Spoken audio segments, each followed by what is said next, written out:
Good morning to all of you. Welcome to Legal Matters by Sai Baba Sunkara. CPC case.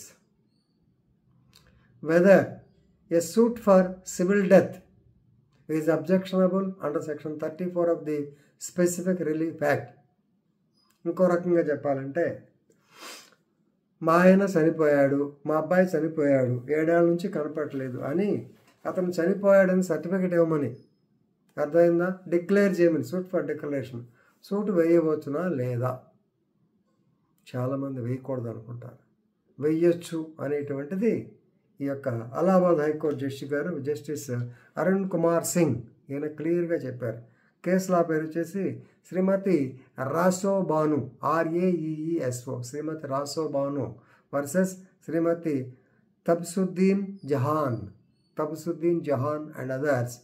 So this is second appeal number 428/2016, decided on 28th February 2024 by Arun Kumar Singh. ఇదన్నమాట. సహజంగా చాలామంది ఏమనుకుంటారంటే మనలో ఉన్నవాళ్ళే చాలామందికి family మెంబర్కి family member సర్టిఫికేట్కి legal age సర్టిఫికేట్కి తేడా తెలియదు. వెల్లు, కోడిసిల్లు, ప్రొబేటు వీటికి కూడా తెలియదు. దయచేసి విద్యార్థులు, ఎందుకంటే నిన్న మొన్న ఇద్దరు ఒకరు అడిగాను, ఎవరు చెప్పలేకపోతున్నారు. దయచేసి మీరంతా ఆ తేడా తెలుసుకోండి. ఇకపోతే ఈ కేసు పూర్వపరంలోకి వెళ్దాం. ఏంటి ఇక్కడ? వైఫ్ రసో బాను అనే ఆవిడ తన భర్త చనిపోయాడు అని సర్టిఫికెట్ అంటే డిక్లరేషన్ సూట్ వేసింది, రైట్. సో ఈయన రసో బాను హస్బెండ్ పేరు అఖ్తర్ అలీ. ఈ అఖ్తర్ అలీ ఆయన ఎలక్ట్రిసిటీ డిపార్ట్మెంట్లో లైన్ మ్యాన్గా పనిచేస్తూ ఈమెను పెళ్లి చేసుకున్నాడు. ఇటు వెళ్ళిపోయాడో తెలియదు. దాదాపు 7 సంవత్సరాలు దాటిపోయింది. Retirement age. పెన్షన్ బెనిఫిట్స్ కానీ సర్వీస్ బెనిఫిట్స్ కానీ ఇంకేదన్నా కావాలి అంటే ఖచ్చితంగా అతను తీసుకోవాలి. అతను లేకపోతే నామినీ తీసుకోవాలి, లేనప్పుడు లీగల్ హెయిర్ తీసుకోవాలి, లేనప్పుడు ఫ్యామిలీ మెంబర్ తీసుకోవాలి. ఇది రొటీన్ స్టోరీ, మనందరికీ తెలిసింది. That is code of conduct and appeal rules, CCA rules అంటాం, రైట్. ఈవిడ తన భర్త కోసం కనిపించలేదు అని చాలా చోట్ల తిరిగింది. సో రొటీన్లో పోలీస్ రిపోర్ట్ ఇచ్చింది. Man missing, not traced. 6 years దాటిపోయింది, 7 yearsకి వచ్చింది. సో ప్రతిదానికి వాళ్ళు డిక్లరేషన్ అడుగుతున్నారు. ఏమ్మా మీ ఆయన లేడు అని డిక్లరేషన్ కావాలి. ఈ డిక్లరేషన్ కావాలి అంటే somebody advised her to file a civil suit. ఆవిడ OS వేసినప్పుడు అదర్ సైడ్ ఎల్సీ డిపార్ట్మెంట్ వారు they raised objection under section 34 of the specific relief act.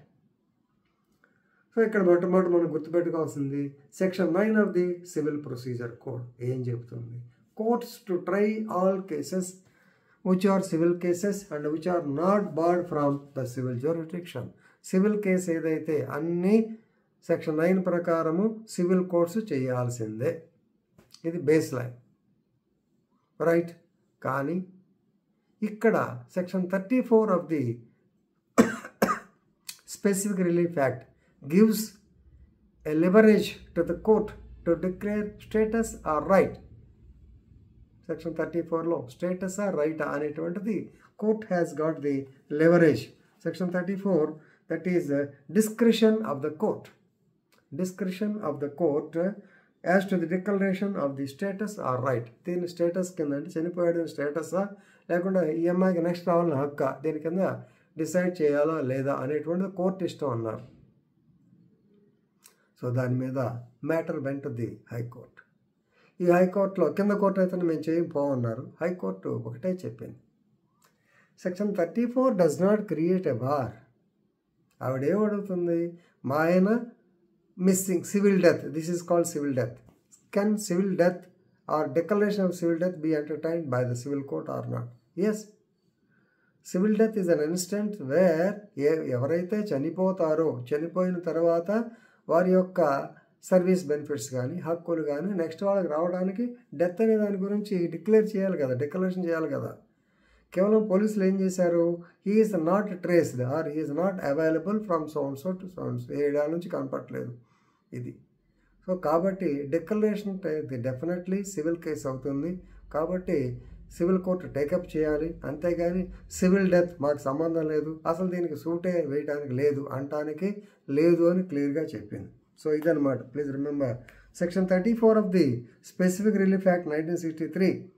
It does not bar the suit, but it simply regulates the suit which is merely in the nature of declaration or not, and without seeking further relief. ఇది కూడా కొంచెం జాగ్రత్తగా చూసుకోవాలి. So కాబట్టి civil death వారి కేసులో declaration కంపల్సరీగా పనికొస్తాయి, కాదనడానికి లేదు. కాబట్టి ఇది జాగ్రత్తగా తెలుసుకోండి. చాలా సందర్భాల్లో చాలామంది ఇబ్బంది పడుతూ ఉంటారు, ఎక్కడికో పోతారు, వాళ్ళు రారు. అతని యొక్క భార్య పిల్లలు ఎక్కడ పోయారో తెలియక వెతుక్కుని, సరే మాలాంటి వాళ్ళ దగ్గరికి వస్తే ముందు సలహా ఇస్తాం, go and take a police case, go and get a police case registered and get a certificate from them that he is not traced for the past 6 or 7 years.